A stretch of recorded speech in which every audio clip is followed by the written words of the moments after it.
ಜನಶ್ರೀ ನ್ಯೂಸ್ಗೆ ಸ್ವಾಗತ. ನಾನು ನಿತಿನ್ ಮಂಜುನಾಥ್. ಪ್ರತಿಭಟನೆ ನಡುವೆಯೇ ಕಾಮಗಾರಿಗೆ ಚಾಲನೆ, ಬಳಿಕ ಬಂಧನ ಖಂಡಿಸಿ ಮತ್ತೆ ಪ್ರತಿಭಟನೆ.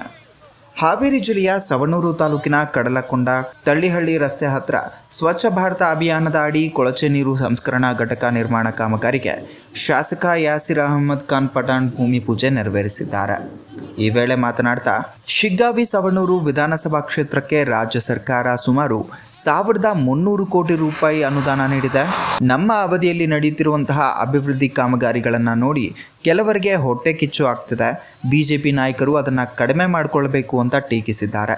ಇದೇ ವೇಳೆ ಕೇಂದ್ರ ಸಚಿವ ಪ್ರಹ್ಲಾದ್ ಜೋಶಿ ಅವರನ್ನು ಕಾರ್ಯಕ್ರಮಕ್ಕೆ ಆಹ್ವಾನಿಸಿದ್ದೇವೆ, ಆದರೆ ದಿನಾಂಕ ಹೊಂದಿಕೆಯಾಗದೆ ಕಾರ್ಯಕ್ರಮ ಮುಂದೂಡಲಾಗಿದೆ. ಜೋಶಿ ಸಾಹೇಬರು ಬರ್ತಾರೆ ಅಂದರೆ ನಾನು ನನ್ನ ಕೆಲಸಗಳನ್ನೇ ಬಿಟ್ಟು ಬರುತ್ತೇನೆ, ಎಲ್ಲರೂ ಸೇರಿ ಅಭಿವೃದ್ಧಿ ಮಾಡೋಣ ಎಂದು ಹೇಳಿದ್ದಾರೆ. ಯಾಕಂದ್ರೆ ಈ ಭಾಗದ ಗೌರವಾನ್ವಿತ ಸಂಸದರು ಕೇಂದ್ರ ಸಚಿವರು ಬರ್ತಾರಂದ್ರೆ ನಮ್ದೇನು ಅಭ್ಯಂತರ ಇಲ್ಲ. ಬೆಂಡಿಗಿರಿ ದೈವಕಾನ್ಯಗೂ ಬರ್ತೇನಂದ್ರು ಒಂದ್ ವಾರ ಬರ್ಲಿಲ್ಲ, ಮತ್ತೆ ಮುಂದಿನ ವಾರ ಇಟ್ಟು ಅವಾಗೂ ಬಂದಿಲ್ಲ. ನಮ್ಗೆ ಗೊತ್ತಾಗ್ತೈತಿ ಅವ್ರಿಗೆ ಒತ್ತಡ ಐತಿ, ಅವ್ರ ಕೇಂದ್ರ ಸಚಿವರು ಇದ್ದಾರೆ, ಸೆಷನ್ ಇರ್ತೈತಿ, ಅವ್ರ ಕಡೆ ಸಮಯದ ಅಭಾವ ಇರ್ತೈತಿ, ಮತ್ತೆ 8 ತಾಲೂಕು ಇರ್ತಾವು, ಅದ್ರ ಬಗ್ಗೆ ನಮ್ಗೆ ಗೊತ್ತೈತಿ. ಆದ್ರೆ ಬೇಜಾರೇನಂದ್ರೆ ಎಲ್ಲದ್ರಾಗೂ ಸಣ್ಣ ಪುಟ್ಟದ್ರಾಗಿ ನಮ್ಮ ವಿರೋಧ ಪಕ್ಷದವರು ರಾಜಕಾರಣ ಮಾಡ್ತಾರಲ್ಲ, ಅದು ದೊಡ್ಡ ಬೇಜಾರು. ಅದೇ ಜೋಶಿ ಸಾಹೇಬ್ರಿಗೆ ನೀವು ಕರೆಸ್ ನಮ್ಗೆ ಹೇಳ್ರಿ, ಡೇಟ್ ಕೊಡ್ರಿ, ಅವ್ರು ಈ ಡೇಟಿಗೆ ಬರ್ತಾರಂದ್ರೆ ಅವಾಗ ಇಟ್ಕೊಂತೀವಿ ನಾವು. ಎಷ್ಟು ಡೇಟ್ ಕರೆದ್ರು ಅವ್ರು ಬರುದಿಲ್ಲ. ಅವ್ರು ಯಾಕೆ ಬರುದಿಲ್ಲ ಅಂದ್ರೆ ಅವ್ರು ಕೇಂದ್ರ ಸಚಿವರು ಇದ್ದಾರೆ, ಭಾರತ ದೇಶ ತಿರುಗ್ತಾ ಇರ್ತಾರೆ, ನಮ್ಗೆ ಗೊತ್ತೈತದು. ನಾವು ಏನು ಅವ್ರು ಬರೋದಕ್ಕೆ ಕಾಯಕತ್ತೀವಿ. ಯಾಕಂದ್ರೆ ಸೋಷಿಯಲ್ ಮೀಡಿಯಾದಲ್ಲಿ ನಾವೇನಾದ್ರೂ ಗುದ್ಲಿ ಪೂಜೆ ಮಾಡಿದ್ರೆ ಹಳೆ ಸರ್ಕಾರದ ಅಂತೇಳಿ ಇವ್ರು ಹೇಳ್ತಾರಲ್ಲ, ಅದಕ್ಕೆ ಮೊನ್ನೆ ಬೆಂಡಿಗಿರಿ ಕಾರ್ಯಕ್ರಮಕ್ಕೆ ಜೋಶಿ ಸಾಹೇಬ್ರು ಬರ್ತಾರಂತೇಳಿ ನಾನು ಒಂದು ದೊಡ್ಡ ಫೈಲರ್ ರೆಡಿ ಮಾಡ್ಕೊಂಡು ಹೋಗಿದ್ದೆ. ಸುಮ್ಮನೆ ಸೋಷಿಯಲ್ ಮೀಡಿಯಾದಲ್ಲಿ ಸಾಮಾಜಿಕ ಜಾಲತಾಣಗಳಲ್ಲಿ ಏನೇನಾರ ಮಾತಾಡೋದ್ರಾಗ ಅರ್ಥ ಇರೋದಿಲ್ಲ. ಅವಾಗಂದೆ ನಾನು ಇಷ್ಟಪ್ಪ ವಿರೋಧ ಪಾರ್ಟಿಯವ್ರು ಬರಲಿ, ಹಿಂದಿನವ್ರು ಕೆಲಸ ಮಾಡ್ಯಾರ ಇಲ್ಲ ಅಂತ ನಾ ಹೋಗೋದಿಲ್ಲ.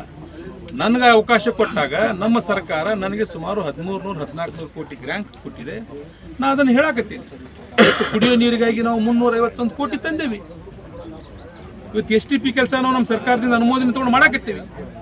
ಇರ್ಬೋದು ಕೇಂದ್ರದ ಇದರಲ್ಲಿ ಪಾಲು. ಕರ್ನಾಟಕ ರಾಜ್ಯದಿಂದ 5 ಲಕ್ಷ ಕೋಟಿ ಟ್ಯಾಕ್ಸ್ ತಗೊಂಡು ಹೋಗೋದಿಲ್ವ ಇಲ್ಲಿ? ಯಾವುದಾದ್ರೂ ಸಣ್ಣ ಪುಟ್ಟದರಲ್ಲಿ ಒಂದು ಪಾಲಿದ್ರೆ ಹೇಳ್ತಾರೆ. ಮತ್ತೆ ಮೊನ್ನೆ ಅಧಿವೇಶನದಲ್ಲಿ ಚರ್ಚೆ ಆದಾಗ ನೀವು ನೋಡಿರ್ಬೋದು, ಕರ್ನಾಟಕ ಸರ್ಕಾರದಿಂದ 5 ಲಕ್ಷ ಕೋಟಿ ಟ್ಯಾಕ್ಸ್ ಒಯ್ದು ನಮಗೊಂದು 73 ಸಾವಿರ ಕೋಟಿ ಕೊಡ್ತಾರೆ. ಇವರು 73 ಸಾವಿರ ಕೋಟಿ ಕೊಡ್ತಾರೆ.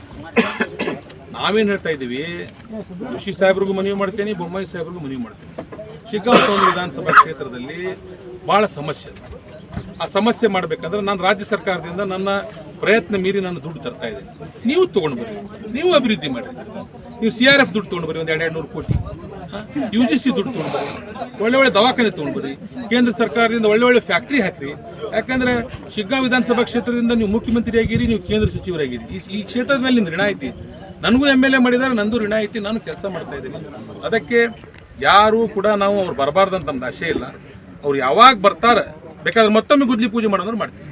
ಬಟ್ ಇವತ್ತೇನಾಯ್ತು, ಕಾರ್ಯಕ್ರಮ ಅರ್ಧ ತಾಸು ನಡೆಯೋ ಸಂದರ್ಭದಾಗ ಅವರು ಮಾಡಬೇಡ ಅಂತ ಹೇಳಿದ್ರೆ ಅದು ತಪ್ಪಾಗ್ತೈತಿ.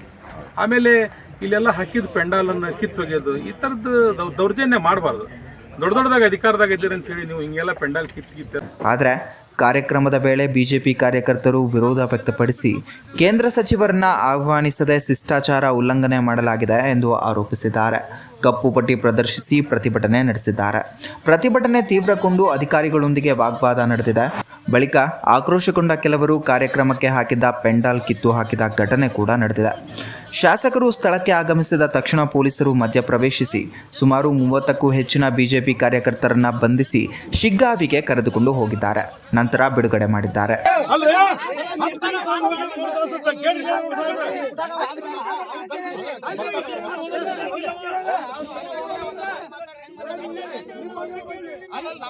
ನಾವು ಇನ್ಫಾರ್ಮ್ ಮಾಡ್ಕೊಂಡು ಡ್ಯೂಟಿ ಮಾಡಕ್ ಬಂದ್ವಿ ಅಷ್ಟೇ.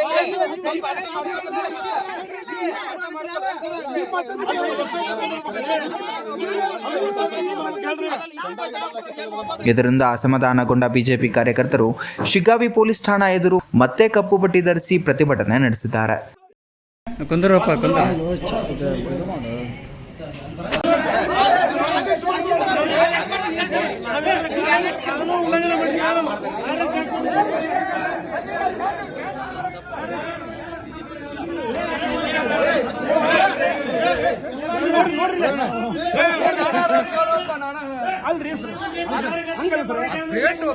ಅವ್ರು ಜಗ್ಗಾಡ್ತಾರ ಮುದ್ದಾಮ.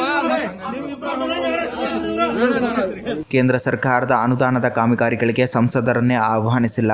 ನಾವು ಶಾಂತಿಯುತವಾಗಿ ಪ್ರತಿಭಟನೆ ನಡೆಸುತ್ತಿದ್ದಾಗ ಉದ್ದೇಶಪೂರ್ವಕವಾಗಿ ಬಂಧನ ಮಾಡಲಾಗಿದೆ ಎಂದು ಬಿಜೆಪಿ ಮುಖಂಡರು ಆರೋಪಿಸುತ್ತಿದ್ದಾರೆ.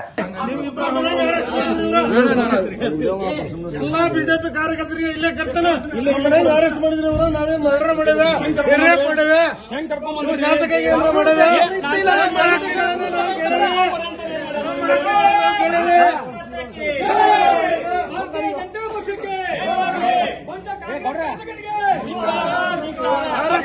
ಇನ್ನು ಪ್ರಜಾಪ್ರಭುತ್ವದಲ್ಲಿ ಹೋರಾಟದ ಹಕ್ಕನ್ನು ಹತ್ತಿಕ್ಕಲಾಗ್ತಾ ಇದೆ.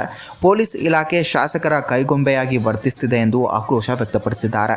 ಶಾಸಕರು ಶಾಶ್ವತವಾಗಿ ಅಧಿಕಾರದಲ್ಲಿರೋದಿಲ್ಲ. ಈ ರೀತಿಯ ದಬ್ಬಾಳಿಕೆಗೆ ಬಿಜೆಪಿ ಕಾರ್ಯಕರ್ತರು ಜಗ್ಗುವುದಿಲ್ಲ ಎಂದು ಎಚ್ಚರಿಸಿದ್ದಾರೆ.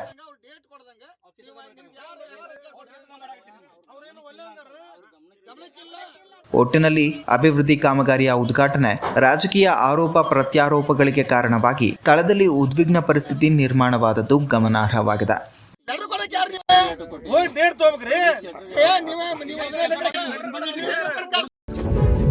ಇದೇ ರೀತಿಯ ನಿರಂತರ ಅಪ್ಡೇಟ್ಗಳಿಗಾಗಿ ನೋಡ್ತಾ ಇರಿ ಜನಶ್ರೀ ನ್ಯೂಸ್.